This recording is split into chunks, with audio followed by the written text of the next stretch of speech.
자, 오늘도 70세에 노화를 늦추는 그런 방법들이 적혀 있는 책을 읽어보도록 하겠습니다.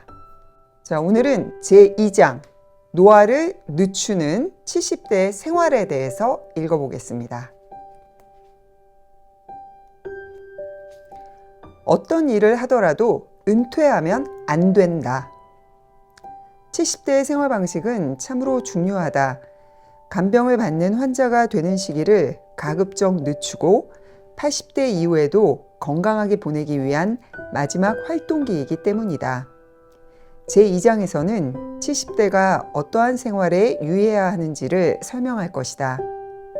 정년 연장이나 정년 후에 재고용 등 고령이 되어도 일하는 환경이 준비되고 있지만 그래도 70대가 되면 근무하던 회사를 그만두고 퇴직하는 사람이 많을 것이다. 70대 때 단번에 늙는 사람은 전형적으로 은퇴한 직후에 일체 활동을 그만두는 경우이다. 지금까지 열심히 일해왔기 때문에 퇴직하면 이제 아무것도 하지 않고 집에서 빈둥빈둥 지내고 싶다고 손꼽아 퇴직하는 날을 기다리는 사람도 있다. 그러나 70세까지 현역으로 일을 하던 사람이 퇴직 후에 무엇을 할지 생각하지도 않고 은퇴하면 단번에 늙어버리는 일이 많다.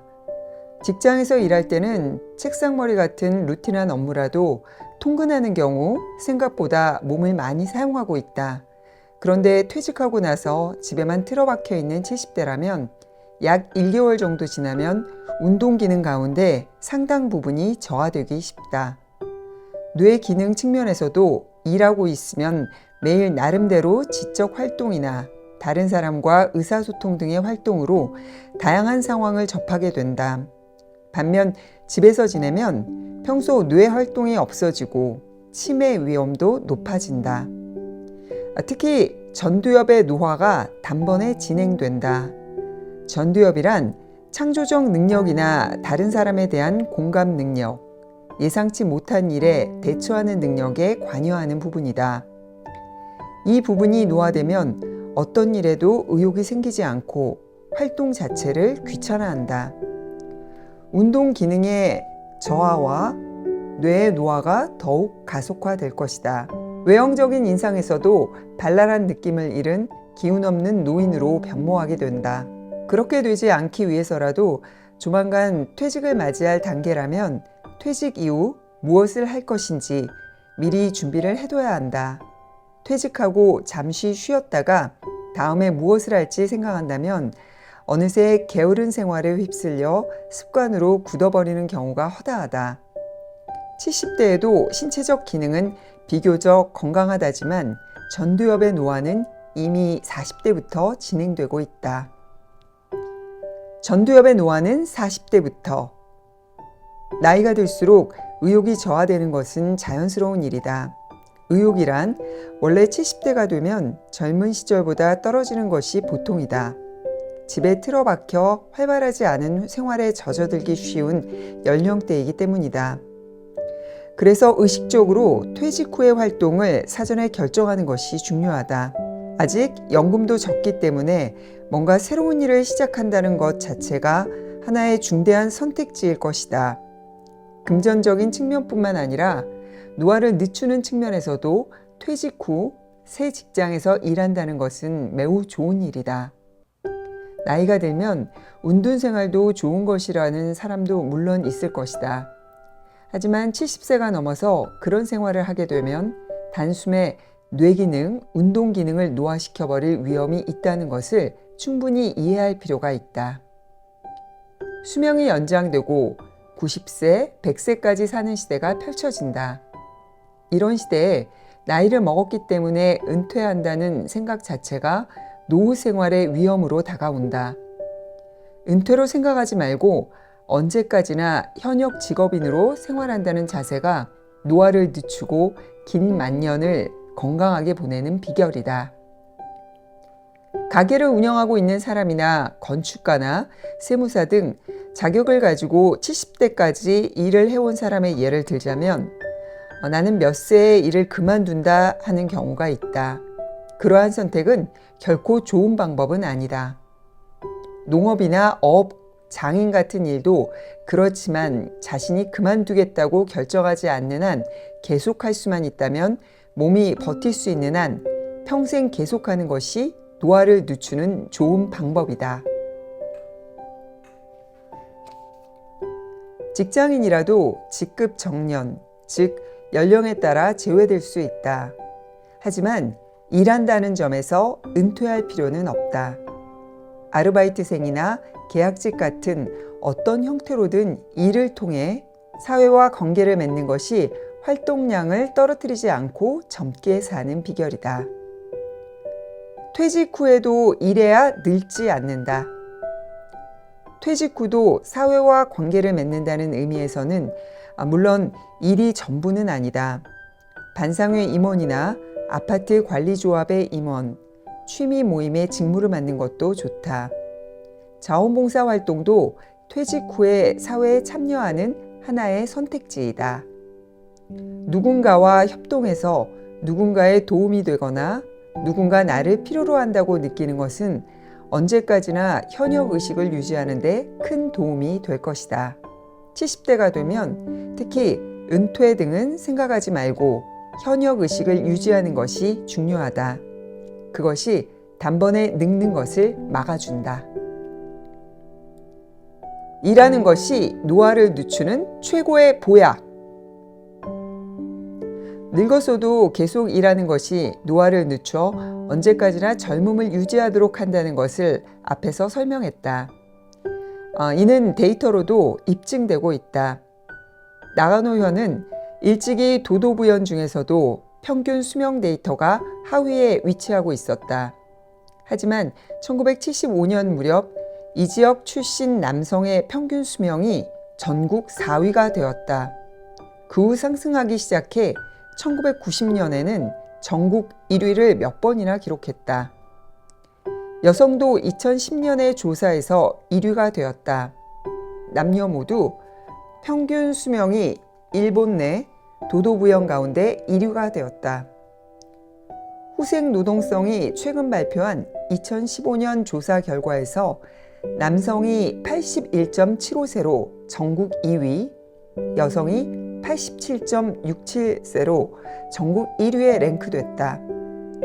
이 정도에 이르자 왜 나가노 현이 장수하는 현인지에 대해 다양한 추측이 나왔다. 나가노 현에서는 메뚜기나 벌집 등의 곤충을 먹는 습관이 있기 때문이라든지 지형적으로 산간 지역이 많아 산길을 잘 걷고 하반신이 단련되어 있기 때문이라는 등의 이유가 제기된 적이 있다. 그러나 최근에는 곤충을 먹는 일도 줄고 자동차의 보급이 진행되어 산길을 걷는 일도 적어지고 있다. 이런 가설들은 그다지 설득력이 있어 보이지 않는다. 장수마을의 이유는 일하는 데 있다. 필자가 생각할 때 진짜 이유는 이것이다. 나가노현 고령자의 취업률에 있는 게 아닌가 생각한다. 나가노현은 지금까지 고령자 취업률에서 도도부현 중 1위를 몇 번이나 기록했다. 총무성 통계에 발표한 최근 데이터인 2017년 10월 1일 기준 고령자가 직업을 갖고 있는 비율을 살펴보자. 나가노현의 남성이 41.6%로 전국 1위에 랭크됐다. 여성도 21.6%로 1위에 자리했다. 남성에게 있어서 이 같은 높은 취업률은 높은 평균 수명에 반영되고 있다고 생각한다. 집에 틀어박혀 있지 않고 일하는 것이 운동 기능, 뇌 기능의 노화를 지연시켜 고령자의 수명을 연장하고 있다고 생각한다. 이는 오키나와의 평균 수명, 그리고 취업률의 관계에서도 알 수 있다. 오키나와는 장수하는 현이라는 이미지가 있다. 실제로는 그렇지가 않다. 여성은 장수하지만 남성 평균 수명은 전체 도도부연 중 30위 아래에 있다. 전국 평균을 밑돌고 있는 것이다. 앞서 언급한 후생 노동성의 2015년 조사에서도 전국 36위다. 하위에 위치하고 있다. 반면 여성은 전국 7위로서 비교적 높은 위치에 있다. 왜 오키나와의 남성과 여성은 거의 같은 유전자를 갖고 동일한 기후 풍토에서 생활하고 있음에도 이 정도로 평균 수명이 다른가? 그 이유도 취업률에 숨겨져 있는 게 아닌가 필자는 생각해 본다. 오키나와에 있는 남성 고령자가 직업을 가지는 비율은 전국 최하위에 있다. 이 사실이 남성의 평균 수명을 떨어뜨리는 요인 가운데 하나가 아닌가 생각한다.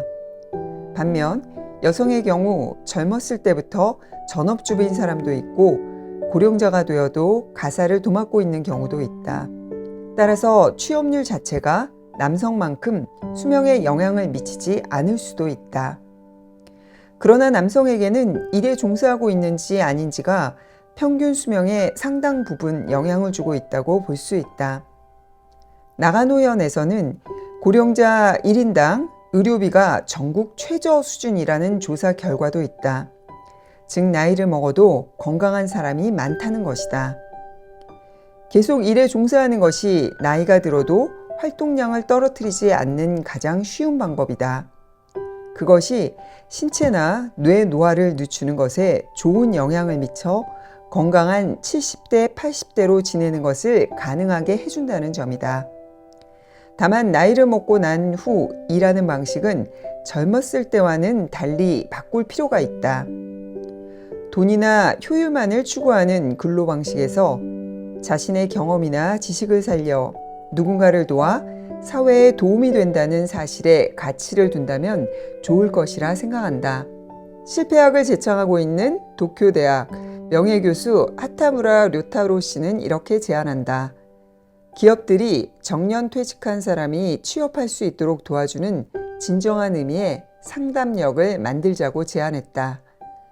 현재의 상담력이란 이사 등 임원 출신의 자리이며 잘난 척하고 있을 뿐 진짜 상담 상대가 되지 않고 있다는 것이다. 지금과 같은 이름뿐인 그런 것이 아니라 진짜 상담을 도와주는 상담력을 만들자는 제안이다. 진짜 상담력이 필요. 정년퇴직한 사람이 상담력을 맡아 업무상의 고민, 인간관계의 고민, 도덕적 고통, 갑질 등의 고통을 받는 직원의 상담 상대가 되는 것이다. 퇴직한 사람이기에 회사와 이해관계도 없고 자신의 경험을 바탕으로 젊은 사람들에게 유익한 조언을 할 수 있다. 경우에 따라서는 부장님께 내가 말해줄게. 이런 과거 상담력의 인간관계를 살려 문제를 원만하게 마무리 지을 수 있을 것이다. 상담력으로 일하는 사람들의 정신건강적 측면에서도 좋은 아이디어라고 필자도 동의한다. 고령자가 되면 자신의 경험과 지식을 누군가를 위해 살리는 취업 유형도 있다. 나이가 들면 젊었을 때와 같은 성과를 얻는 것은 점점 어려워진다. 생각대로 업무 수행을 못할 경우도 많아진다. 자신이 가치 없는 존재가 되었다고 낙담하는 사람도 있을 것이다. 그러나 어느 정도 버는가, 어느 정도 성과를 올리는가 하는 것 등은 업무의 일면에 불과하다. 얼마나 사회에 도움이 되는가 하는 관점도 유익하다. 고령자가 되면 이 같은 가치관에 중점을 두고 일하는 게 효과적이다. 어떤 일이든 조금이라도 사회에 도움되는 것은 누구라도 할 수 있다. 가치를 찾고 계속 일하는 것이 노화 방지의 최선의 보약이라고 필자는 생각한다. 운전면허를 반납하면 안 된다. 70대에 가서도 은퇴 같은 건 생각하지 말아야 한다고 앞서 설명했다. 어떤 것이라도 은퇴는 생활 환경의 변화를 수반한다. 고령자에게 생활 환경이 확 바뀌는 것은 건강한 삶을 영위하는 데 큰 위험 요인이 된다.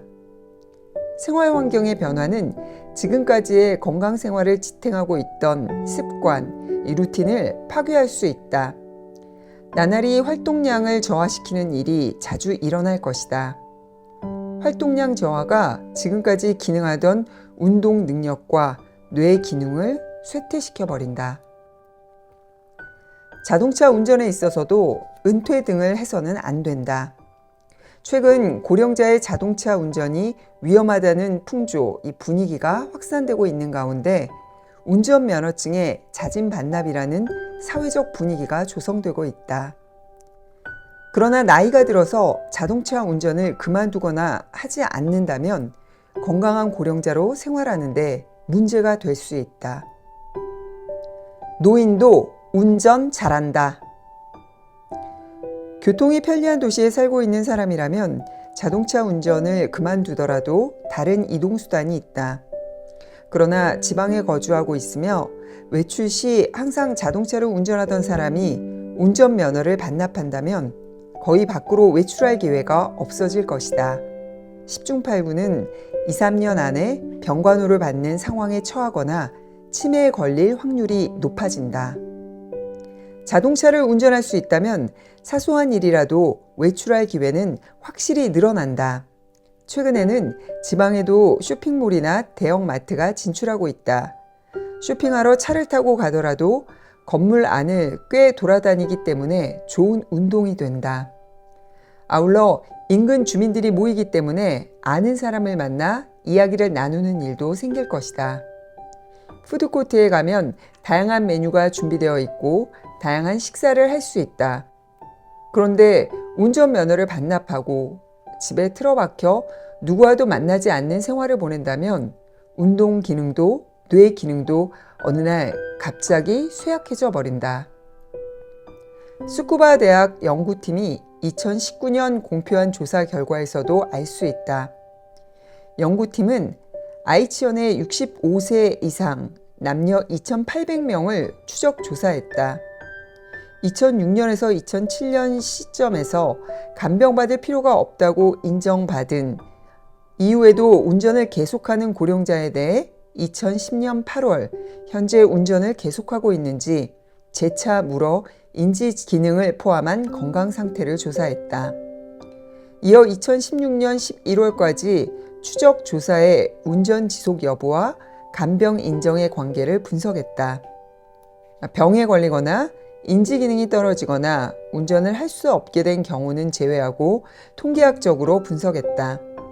분석 결과 10년 후 운전을 그만둔 사람은 운전을 계속한 사람에 비해 2016년에 간병을 받아야 할 상황에 처할 위험이 2.09배나 되었다.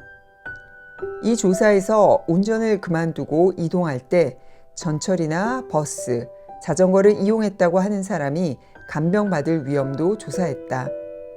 이들은 운전을 계속한 사람에 비해 간병을 받아야 할 상황이 1.69배로 나타났다. 다른 이동수단을 사용하고 있었다는 사람들조차 운전을 그만둔 것에 생활에 미치는 영향이 커서 활동이 떨어졌다고 생각된다. 운전면허를 반납하게 되면 활동하려는 적극성이나 의욕면에서도 시들어진다. 고작해야 자동차 운전이라고 생각할지도 모르지만 운전을 그만둔 영향으로 간병받는 상황에 처할 위험이 2배나 높을 정도로 고령자의 신체는 취약하다. 70대가 되면 그 경향은 더욱 강해진다. 활동적인 성향의 고령자라면 모르겠지만 일단 자동차 운전을 하지 않게 되면 곧바로 간병받아야 할 상태에 빠질 수 있다. 이것이 70대의 위태로움이라고 이해해야 한다. 사실 고령 운전자는 위험하지 않다. 운전은 계속해야 한다고 강조했지만 고령이 되어 운전을 계속하는 것이 위험하지 않을까? 사고를 일으켜 주위에 폐를 끼치는 것은 아닐까? 하고 불안해하는 고령자나 그 가족도 있다고 생각한다. 인지기능이 떨어진 고령자가 운전 조작을 잘못해서 중대 사고를 다발시키고 있다고 생각하는 사람도 많을 것이다. 그러나 이는 매스미디어에서 거창하게 다뤄진 데서 빚어진 오해일 뿐이다. 현실은 다르다. 실제로는 고령 운전자가 사고를 일으킬 확률은 그리 높지 않다. 경찰청 교통국이 발표하는 최근 30년 교통사고 상황에 의하면 오토바이 이상의 면허를 가지고 있는 인구 약 10만 명의 연령층별 사고 건수 조사에서 사고를 가장 많이 낸 연령대는 19에서 19세 연령층으로 1,489건이 집계되었다.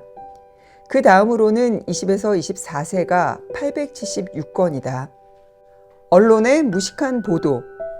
한편 고령자 중에서 가장 사고를 많이 낸 연령층은 85세 이상으로 645건에 지나지 않았다.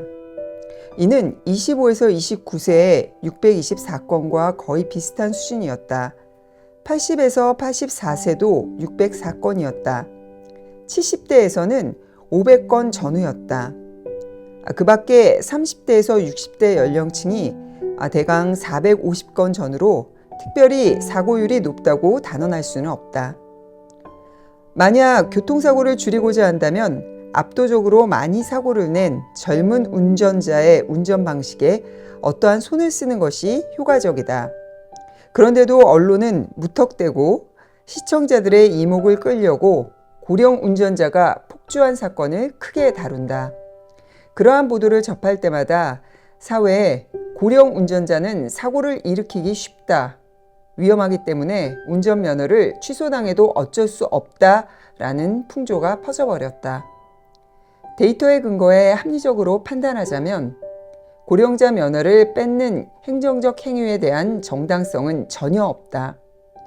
상명하복의 기질이 배어있는 우리 사회에서는 이러한 국가행정을 추진해도 소란이 일어나지 않지만 인권의식이 확립되어 있는 유럽과 미국 사회에서는 고령자에 대한 차별이라는 논란이 벌어질 수 있다. 고령자가 일으키는 사고 유형을 보면 브레이크와 엑셀을 잘못 밟았다는 증언이 보도되는 경우가 많다. 이로 인해 브레이크와 엑셀을 잘못하다니 운전자는 멍청한 고령자일 것이다 라는 식의 오해를 낳고 있다. 그러나 고령자 전문 정신과 의사의 입장에서 보면 치매로 인해 브레이크와 엑셀을 잘못하는 경우는 거의 있을 수 없다. 몇 분 전의 일을 잊어버리는 중등도 치매 환자라도 숟가락과 젓가락 구별을 할 수 없는 사람은 없다. 만약 숟가락, 젓가락의 구별을 못하는 중등도 이상 치매 환자라면 운전 자체를 할 수 없는 것이다. 즉, 잘못 밟은 것은 페달을 구별할 수 없기 때문이 아니라 깜빡했거나 당황했기 때문이다. 이것은 고령자뿐만 아니라 젊은 사람도 일으키는 실수이다. 물론 고령이 되면 동체의 시력이나 반사신경이 쇠약해지기 때문에 순간적인 판단이 늦어질 수도 있다. 페달을 잘못 밟아 일어나는 사고도 증가하는 경향이 있다. 하지만 이런 사고는 모든 연령대에서 빚어지는 사고이다. 그리고 전체 사고에서 차지하는 비율은 단 1% 정도에 불과하다. 페달을 잘못 밟은 것 이외에도 고령 운전자가 일으키는 사고 가운데 드물게 역주행이나 폭주 등 명백히 부자연스러운 것도 있다. 이들은 고령에 의한 운전 기능 저하 때문에 일어나는 것은 결코 아니다. 대부분 약물에 의한 의식장애가 원인이 아닌가 필자는 생각한다. 오히려 약물로 인해 해를 입었다고 할 수 있다. 고령자가 되면 여러 가지 약을 상용하는 사람이 많아진다. 또한 고령자는 대사량도 떨어지기에 약물 부작용이 쉽게 나타날 수 있다. 그로 인해 저혈당, 저혈압, 저나트륨 혈증 등으로 의식장애를 일으키기가 쉽다. 폭주 사고를 일으킨 고령 운전자가 당시 상황을 잘 기억나지 않는다라고 말하는 경우가 있다. 하지만 이는 분명히 의식장애를 의심해야 하는 증언이다. 앞으로 약을 복용하고 있는 고령자의 경우 의식장애를 일으킬 위험성 여부를 신중하게 판단하여 운전을 계속할 것인지 여부를 결정해야 할 것이다. 그러나 거듭 말하지만 고령자가 교통사고를 유발할 그런 확률은 그리 높지 않다. 그런데도 나이로 일률적으로 구분해서 운전면허 갱신할 때 제약을 가하거나 고령이 되면 면허를 반납해야 한다는 등의 풍조가 조성되는 것에 필자는 분노하고 있다. 운전면허를 빼앗기는 것에 사활 문제가 걸린 노인도 많다. 운전하고 싶지 않다면 모르되 운전할 필요가 있고 희망하는 고령자라면 운전면허 강제 반납 등은 결코 해서는 안 된다. 운전에서 은퇴한다는 것은 노화를 가속시키는 결과를 초래하기 때문이다. 자, 오늘 읽은 내용을 보면 나이가 들수록 더 활동을 하고 여러 가지 면에서 은퇴하지 않는 것이 건강을 지키는 한 방법인 것 같습니다. 자, 오늘 내용 마음에 드셨다면 좋아요, 구독, 알람 설정 부탁드릴게요.